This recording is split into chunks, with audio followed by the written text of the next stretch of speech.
ఉన్న బంగారాన్ని విడిపించి ఆ రోజు ఆన్లైన్ రేటుకే మేము కొంటాం. Sharma gold company. గురుగారు నమస్కారం. నమస్కారం. గురుగారు 2024 క్రోధినామ సంవత్సరంలో తులారాశి వారికి ఏ గ్రహాలు ఏ స్థానాలు ఉన్నాయి, ఎటువంటి ఫలితాలను వాళ్ళకి ఇస్తున్నాయి? తులారాశి వారికి శ్రీ క్రోధినామ సంవత్సరం చిలకమర్తి పంచాంగరీత్యా దృక్ సిద్ధాంత పంచాంగ గణితం ఆధారంగా విశేషించి ఈ రకమైనటువంటి గ్రహస్థితి ఉంది. తులారాశి వారికి ఈ సంవత్సరం విశేషంగా మనం చూసుకున్నట్లయితే తులారాశి వారికి పంచమంలో శని అనుకూలంగా ఉండడం, అలాగే తులారాశి వారికి 6వ స్థానంలో రాహు, వ్యయస్థానంలో కేతువు అనుకూలమైనటువంటి గ్రహస్థితి ఉండడం. అయితే తులారాశి వారికి ఈ సంవత్సరం గురుడు అష్టమంలో కొంత ఇబ్బందికరమైనటువంటి స్థితిలో ఉండడం చేత ఈ సంవత్సరం తులారాశి వారికి మధ్యస్థ ఫలితాలు ఉన్నాయి. తులారాశి వారికి ఈ సంవత్సరం మొదటి 6 నెలలు కొంత ఇబ్బందులతో కూడినటువంటి రాజకీయాలతో కూడి ఉన్నటువంటి ఇదే కాకుండా ఒత్తిళ్లతో కూడి ఉన్నటువంటి వాతావరణం మొదటి 6 నెలలు ఉంటుంది. ఇదే సంవత్సరానికి ఆఖరి 6 నెలలు అనుకూలమైనటువంటి శుభ ఫలితాలు అధికంగా కనబడుతున్నాయి.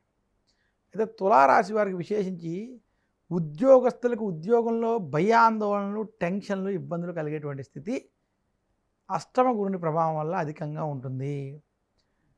తులారాశి రాజకీయ నాయకుడికి అంత కలిసి రాని సంవత్సరంగా ఇది మనం చూడాలి. తులారాశి రైతాంగం, సినీ రంగం వంటి రంగాల్లో ఉన్నటువంటి వారికి ఈ సంవత్సరం మధ్యస్థ ఫలితాలు ఉన్నాయి. తులారాశి విద్యార్థులకి ఈ సంవత్సరం కలిసి వస్తుంది. విద్యార్థులు కొంత ఒత్తిళ్లతో ఉండేటువంటి స్థితి ఉన్నది. తులారాశి స్త్రీలకి ఈ సంవత్సరం కలిసి వస్తుందని మాత్రం తెలియజేస్తున్నాను. తులారాశి వారు విశేషంగా ఈ సంవత్సరం ఆరోగ్య విషయాలలో, ఒత్తిళ్ళకి సంబంధించిన విషయాల్లో, కుటుంబ వ్యవహారాల్లో కొంత జాగ్రత్త వహించాలని మాత్రం సూచిస్తున్నాను. తులారాశి వారు ఈ సంవత్సరం విశేషంగా మరింత శుభ ఫలితాలు మీరు ఈ సంవత్సరం పొందాలి అంటే మాత్రం గురు దక్షిణామూర్తి స్తోత్రాన్ని పారాయణం చేసుకోవడం, దత్తాత్రేయుని దక్షిణామూర్తిని గురువారం పూజించడం, గురువారం శనగలని ముత్తైదువులకు కానీ బ్రాహ్మణులకు కానీ దానం చేయడం, ఇలాంటి పనులు చేయడం వల్ల తాంబూలంతో పాటు శనగల్ని అలాగే వస్త్రాలని కూడా పెట్టి దానం చేయడం వల్ల గురుబలం పొంది వారికి ఉన్నటువంటి ఈ సమస్యల నుంచి కొంచెం బయటపడేటువంటి స్థితి కనబడుతుంది. వైద్య రంగంలో ఉండే వాళ్ళకి స్పెషల్గా ఎలా ఉండబోతుంది? వైద్య రంగంలో ఉండేటువంటి తులారాశి వారికి ఈ సంవత్సరం మధ్యస్థ ఫలితాలు ఉన్నాయి. వారు అనుకున్నటువంటి రంగంలో కొంత మధ్యస్థ నుండి అనుకూలంగా ఉండేటువంటి స్థితి కనబడుతుంది. ఇంకా ఎటువంటి అంటే గురువు యోగించడం కోసం ఇంకా ఎటువంటి దాన ధర్మాలు చేసుకుంటే వాళ్ళకి మంచి ఫలితాలు ఉండే అవకాశం ఉంటుంది? గురు బలం పొందాలంటే దక్షిణామూర్తిని పూజించడం చాలా అవసరం.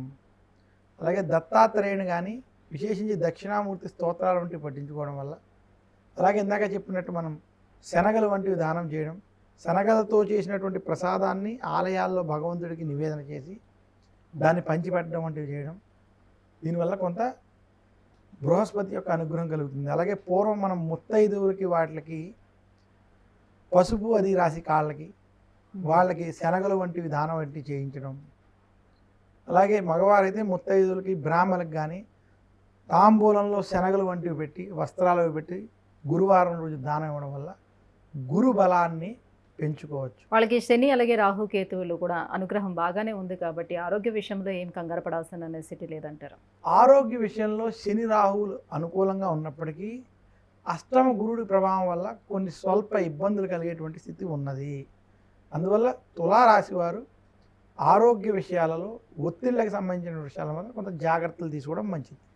అలాంటివి ఏమైనా ఇబ్బందులు వచ్చినప్పుడు వాటిని ఎక్కడా మీరు దాన్ని తక్కువగా తీసుకోకుండా ఆరోగ్యపరమైనటువంటి డాక్టర్లను సంపాదించడం, వాటిని జాగ్రత్తగా ఉండి అదే సమయంలో దక్షిణామూర్తి స్తోత్రాల నుండి చదువుకుని ఆరోగ్య విషయాల్లో తీసుకోవాల్సినటువంటి జాగ్రత్తలు కూడా మీరు ఆహార నియమాల్లో, వ్యవహారాల్లో తీసుకున్నట్లయితే వారికి శుభ ఫలితాలు కలుగుతాయి. గురుగారు, తులారాశి వారికి ఎలా ఉండబోతుంది, ఏంటి, ఎటువంటి పరిహారాలను పాటించుకుంటే శుభయోగంగా ఉండబోతుందనే విషయాన్ని తెలియజేసినందుకు ధన్యవాదాలు. ధన్యవాదాలు.